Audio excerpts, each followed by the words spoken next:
नमस्कार, आपका बहुत बहुत स्वागत है आर्यन टीवी नेशनल में। मैं हूं आपके साथ वर्षा शर्मा और रुक करेंगे देश और दुनिया की तमाम खबरों की ओर। मुंबई दौरे पर प्रधानमंत्री नरेंद्र मोदी रहेंगे। 16 फरवरी को उनका दौरा है मुंबई का। फ्रांस राष्ट्रपति से भी बता दें कि मुंबई पहुंचेंगे और मैक्रो का 3 दिवसीय भारत का दौरा रहेगा। इस वक्त की बड़ी खबर हम आपको बता रहे हैं। प्रधानमंत्री नरेंद्र मोदी बता दें कि मुंबई के दौरे पर रहेंगे और इसके साथ ही 3 दिवसीय दौरा रहेगा भारत का भी। और इसके साथ इस वक्त की बड़ी खबर हम आपको बता रहे हैं, प्रधानमंत्री नरेंद्र मोदी का मुंबई का दौरा है। वित्त मंत्री निर्मला सीतारमण राज्यसभा में बजट पर चल रही चर्चा का जवाब देंगी। इस दौरान वे सदस्यों द्वारा उठाए गए विभिन्न सवालों और सुझावों पर प्रतिक्रिया देंगी। वित्त मंत्री अपने जवाब में बजट प्रस्तावों, सरकार की वित्त नीति और विकास योजनाओं से जुड़े महत्वपूर्ण मुद्दों पर विस्तार से स्पष्टता प्रदान करेंगी। माना जा रहा है कि वे अर्थव्यवस्था की वर्तमान स्थिति, राजकोषीय प्रबंधन और आगामी योजनाओं को लेकर सरकार का दृष्टिकोण भी सदन के सामने रखेंगी। संसद के बजट सत्र के दौरान राज्यसभा में यह जवाबी चर्चा महत्वपूर्ण मानी जा रही है, जिसमें विपक्ष और सत्ता पक्ष के सदस्यों ने बजट से जुड़े कई मुद्दे उठाए हैं।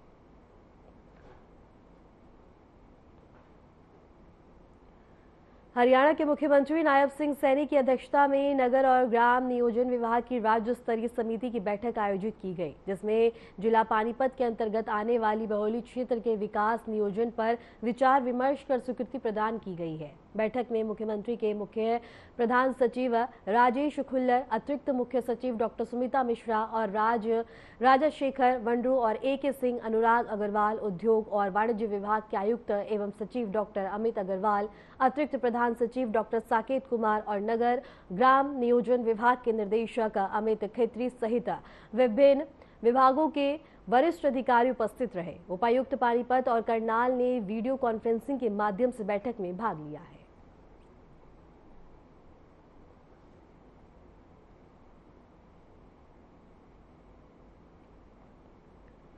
उत्तराखंड के मुख्यमंत्री पुष्कर सिंह धामी ने देहरादून में कानून व्यवस्था की समीक्षा को लेकर एक उच्च स्तरीय बैठक की अध्यक्षता की। बैठक में वरिष्ठ प्रशासनिक और पुलिस अधिकारियों ने भाग लिया। बैठक के दौरान प्रदेश में कानून व्यवस्था की वर्तमान स्थिति की विस्तृत समीक्षा की गई है और अधिकारियों को सुरक्षा व्यवस्था और अपराध नियंत्रण को लेकर आवश्यक दिशा निर्देश दिए गए। मुख्यमंत्री ने कहा कि प्रदेश में शांति और सुरक्षा बनाए रखना सरकार की प्राथमिकता है और किसी भी प्रकार की लापरवाही बर्दाश्त नहीं की जाएगी। उन्होंने अधिकारियों को आम जनता की शिकायतों का निस्तारण करने और संवेदनशील क्षेत्रों में विशेष सावधानी बरतने के निर्देश दिए हैं।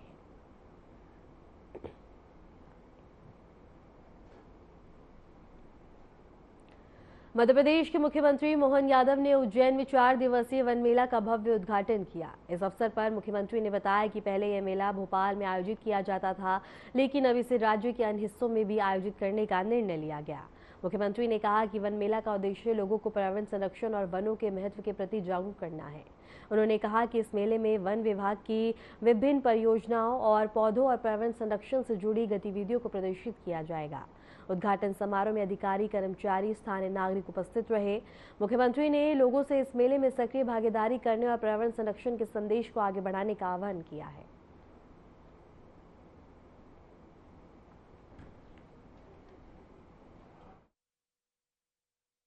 हमारा राज्य वनांचल क्षेत्र का बहुत बड़े एक तरह से राज्य का 1/3 हिस्सा वनांचल से आच्छादित है। ऐसे में आदिवासी जनजाति, वनवासी जनजाति और सभी वर्गों के कल्याण के लिए वन औषधियों के आधार पर उनके उत्पादों को ठीक से बिक्री मिले, उनको आजीविका में मदद मिले, आर्थिक रूप से ताकत मिले, इसलिए वन मेला बीते समय से भोपाल में आयोजित किया जा रहा था।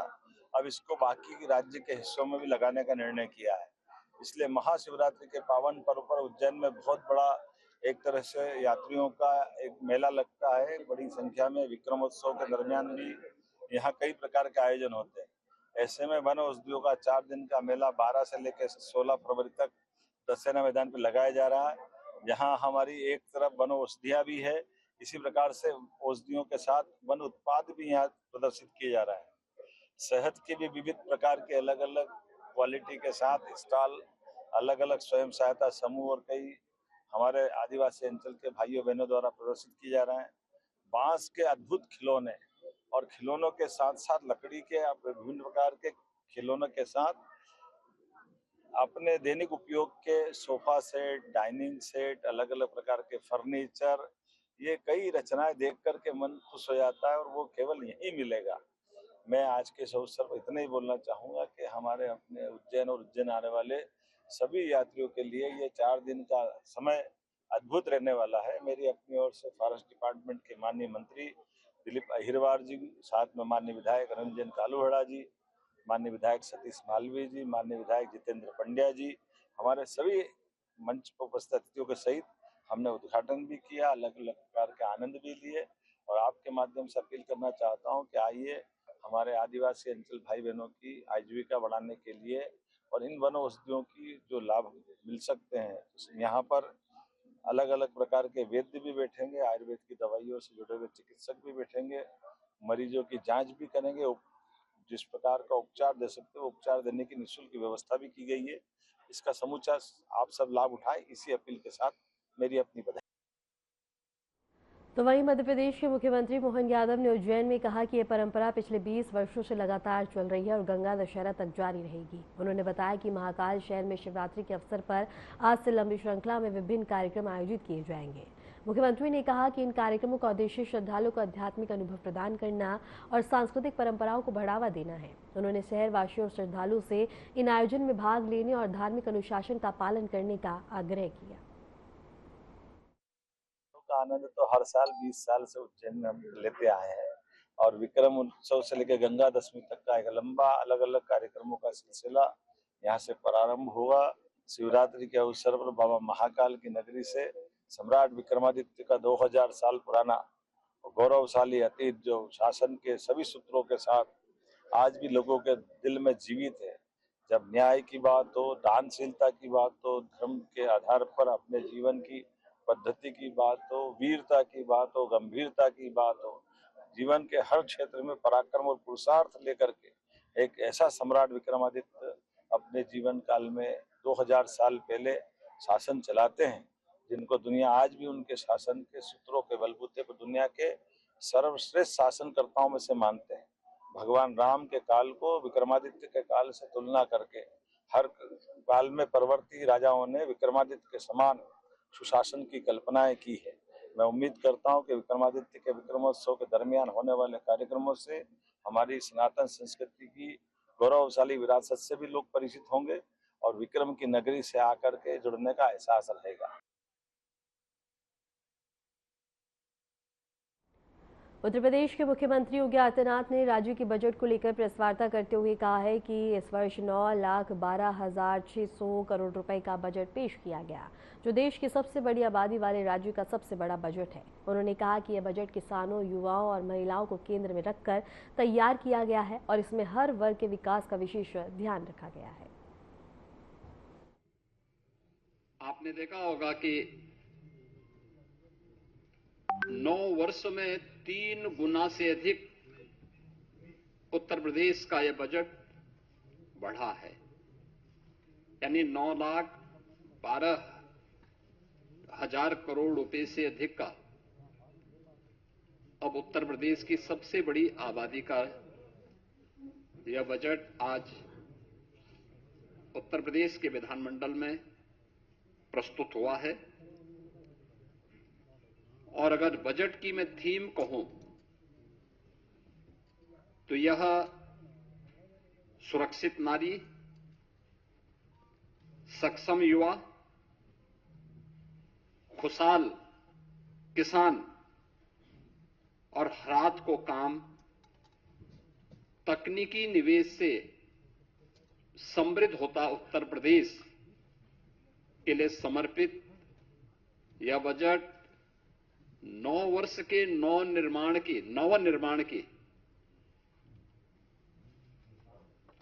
एक नई गाथा को देशवासियों के सामने प्रस्तुत करता है।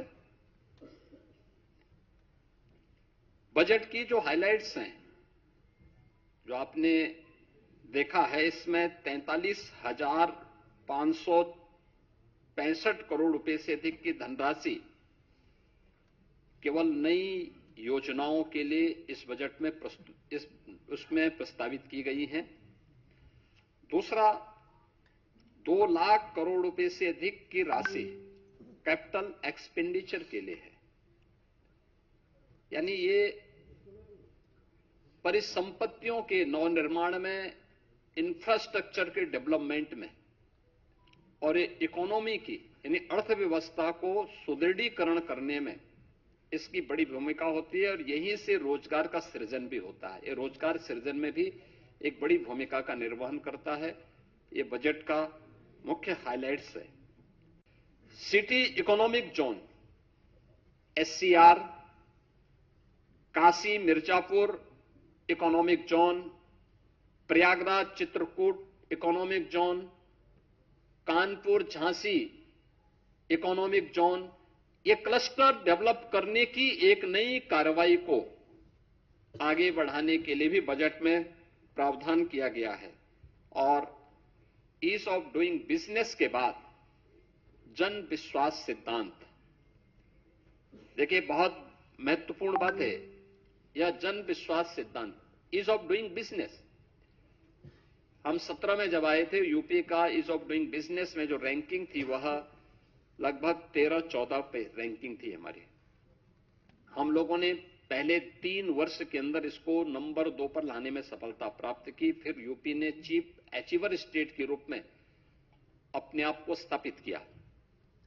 अब हम जन विश्वास सिद्धांत के रूप में निवेश करने वाले निवेशक को सिंगल विंडो सचमुच दिखाई दे, इसके लिए उन सभी चीजों में रिलैक्स करना, रजिस्ट्रेशन, लाइसेंसिंग आदि की कार्रवाई को अधिक सरल और सहज बनाने के लिए हमें इस दिशा में आगे कार्य कर, इस दिशा में इसको अब लागू करने की दिशा में यूपी आगे बढ़ा है।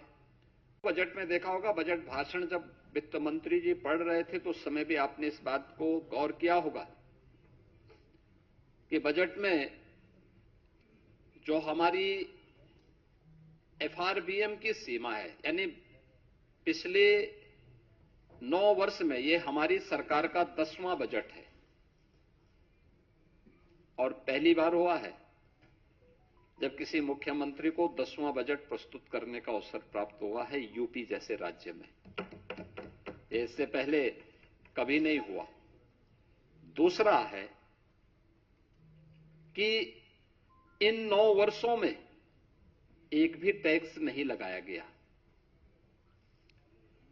तीसरा है, यूपी के अंदर जो भी कर चोरी थी, लीकेजेस थे, इन सबको रोक करके कुशल वित्तीय प्रबंधन के माध्यम से बीमारू राज्य से उत्तर प्रदेश को भारत की अर्थव्यवस्था का एक ब्रेक थ्रू के रूप में प्रस्तुत करते हुए रेवेन्यू सरप्लस स्टेट के रूप में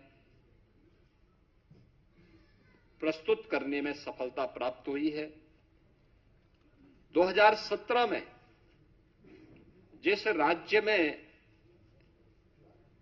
ऋणग्रस्तता थी और वह उसकी 30% से अधिक थी, उसे घटा करके हम लोगों ने अगले ही 2-3 वर्षों के अंदर 27% में लाने में सफलता प्राप्त की थी। लेकिन 3 वर्ष का जो कोविड कालखंड था, वर्ल्ड बैंक के साथ हम लोग मिलकर के UP agrees platform, UP agrees के कार्यक्रम को आगे बढ़ा रहे हैं।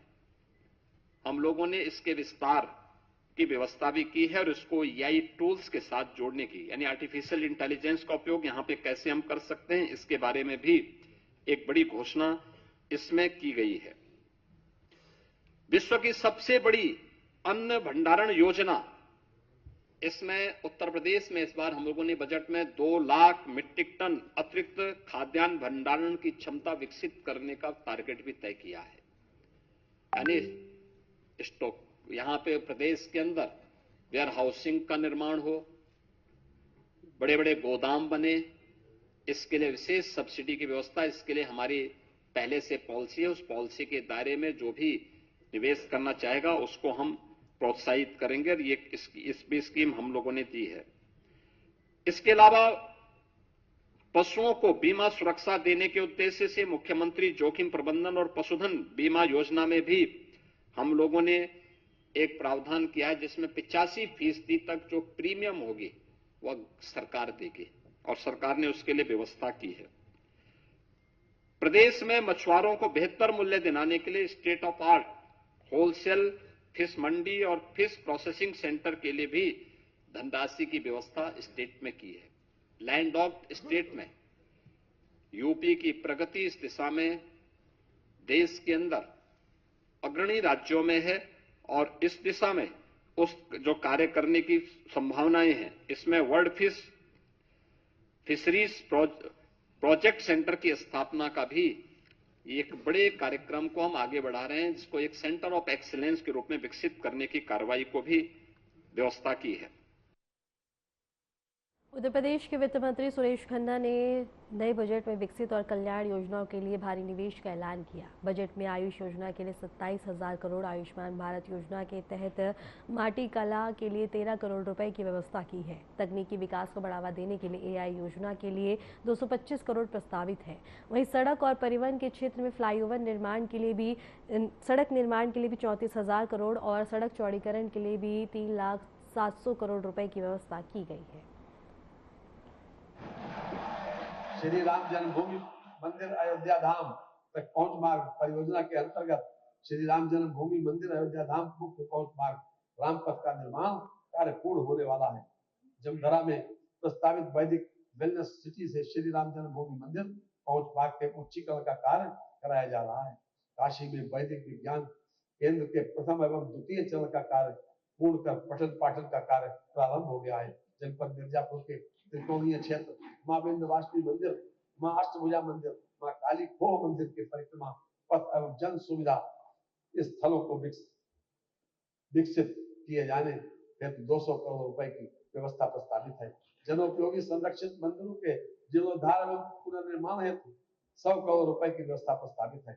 संस्कृति मिलिया कोडर बलरामपुर में थारू जनजाति संस्कृति संग्रहालय का निर्माण किया गया, जिसका लोकार्पण किया जा चुका है।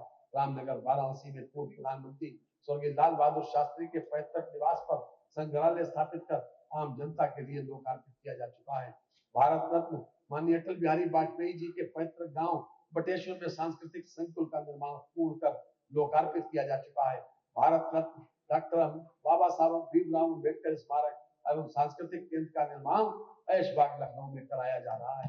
जनपद प्रयागराज में निषाद राज गुहा सांस्कृतिक केंद्र की स्थापना की गई। अनुसूचित जाति के निर्धन व्यक्तियों की पुत्रियों की शादी अनुदान योजना हेतु 100 करोड़ रुपए की तथा सामान्य वर्ग के निर्धन व्यक्तियों की पुत्रियों की शादी योजना हेतु 50 करोड़ रुपए की व्यवस्था प्रस्तावित है। अनुसूचित जाति पूर्व दशम एवं दशमोत्तर छात्रवृत्ति योजना हेतु 977 करोड़ रुपए की व्यवस्था प्रस्तावित है। सामान्य वर्ग पूर्व दशम एवं दशमोत्तर छात्रवृत्ति योजना के अंतर्गत 950 करोड़ रुपए की व्यवस्था प्रस्तावित है।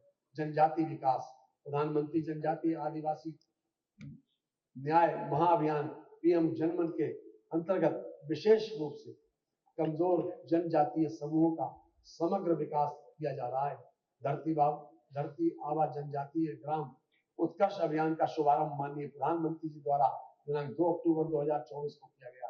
योजना का उद्देश्य देश भर में 63,000 से अधिक जनजातीय बाहुल्य ग्रामों तथा आकांक्षी जनपदों में के जनजातीय ग्रामों को 18 विभागों के कार्यक्रमों से संतृप्त किए जाने का लक्ष्य है। पिछड़ा वर्ग कल्याण की योजनाओं के लिए 3,402 करोड़ रुपए की बजट व्यवस्था प्रस्तावित है, जो वर्ष 2025-26 के मुकाबले 9% अधिक है। प्रदेश में सेतु हेतु 4,808 करोड़ रुपए एवं रेल उपरगामी अधोगामी सेतुओं के निर्माण हेतु 1,700 करोड़ रुपए की व्यवस्था प्रस्तावित है। राज्य प्रमुख अन्य जिला मार्गों के चौड़ीकरण सुदृढ़ीकरण कार्यों हेतु 3700 करोड़ रुपए की व्यवस्था प्रस्तावित है। माननीय योजना के अंतर्गत वर्ष 2017-18 से कुल 1,66,135 निजी नलकूप संयोजन निर्गत किए गए हैं। कृषि कार्य के लिए नलकूप संयोजनों हेतु कृषि फीडर्स के निर्माण की योजना के अंतर्गत 4,680।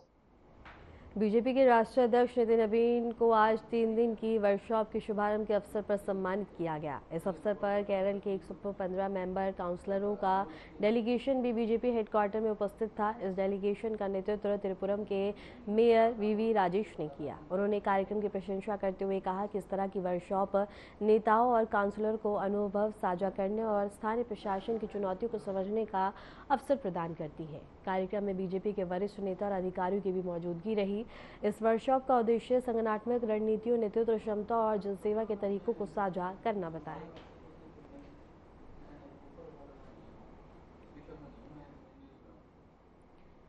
जेईई मेन 2026 सेशन 1 का परिणाम 16 फरवरी को घोषित किया जाएगा। नेशनल टेस्टिंग एजेंसी ने सोशल मीडिया प्लेटफॉर्म पर जानकारी देते हुए नई तकनीक की आधिकारिक घोषणा की है।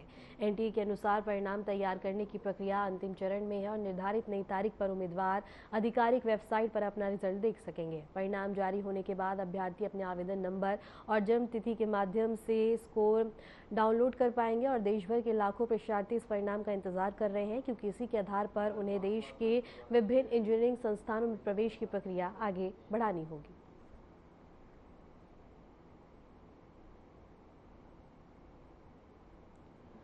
बांग्लादेश में 13वें संसदीय चुनाव के लिए मतदान प्रक्रिया शुरू हो गई है। ढाका के गुलशन मॉडल स्कूल और कॉलेज में बने पोलिंग सेंटर पर मतदाताओं की लंबी कतारें देखी गई। पोलिंग सेंटर के बाहर सुरक्षा कड़ी कर दी गई। अधिकारियों ने बताया है कि सभी मतदान केंद्रों पर शांति और सुरक्षा बनाए रखने के लिए पुलिस और सुरक्षा बलों की तैनाती की गई है। मतदाता सुबह से ही अपने अपने बूथों पर पहुंचकर वोट डालने में जुटे हुए हैं। चुनाव आयोग ने सभी नगरपालिका नागरिकों से मतदान में सक्रिय भागीदारी करने और शांतिपूर्ण ढंग से मतदान करने का आग्रह किया है।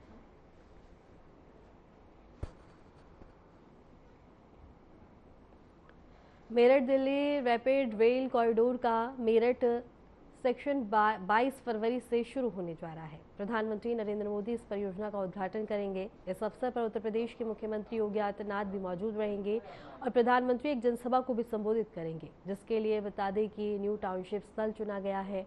उद्घाटन के साथ ही मेरठ शहर के भीतर मेरठ मेट्रो का संचालन भी शुरू हो जाएगा।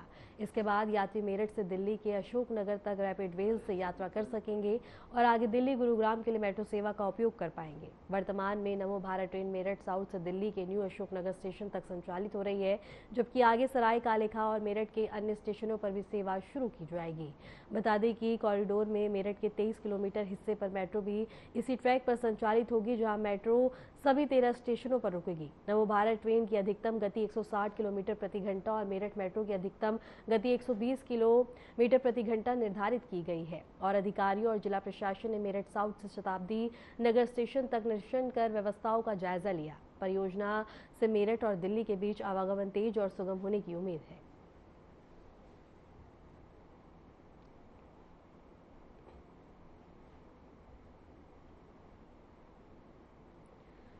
केंद्र सरकार द्वारा लागू किए गए वीवीजी रामजी एक्ट के विरोध में देश के विभिन्न ट्रेड यूनियनों ने देशव्यापी आम हड़ताल का आह्वान किया है। यूनियन नेताओं का कहना है कि नए श्रम कानूनों से श्रमिकों की नौकरी की सुरक्षा कमजोर होगी और काम के घंटे बढ़ सकते हैं और सामाजिक सुरक्षा से जुड़े कई प्रावधान प्रभावित होंगे। यूनियन ने कहा है कि ये कानून बड़े उद्योग और कॉर्पोरेट हितों के बढ़ावा देते हैं, जबकि मजदूरों के अधिकारों को सीमित करते हैं। यूनियन नेताओं ने कहा है कि यदि सरकार श्रमिकों की मांगों पर सकारात्मक पहल नहीं करती है तो आंदोलन को और भी तेज किया जाएगा।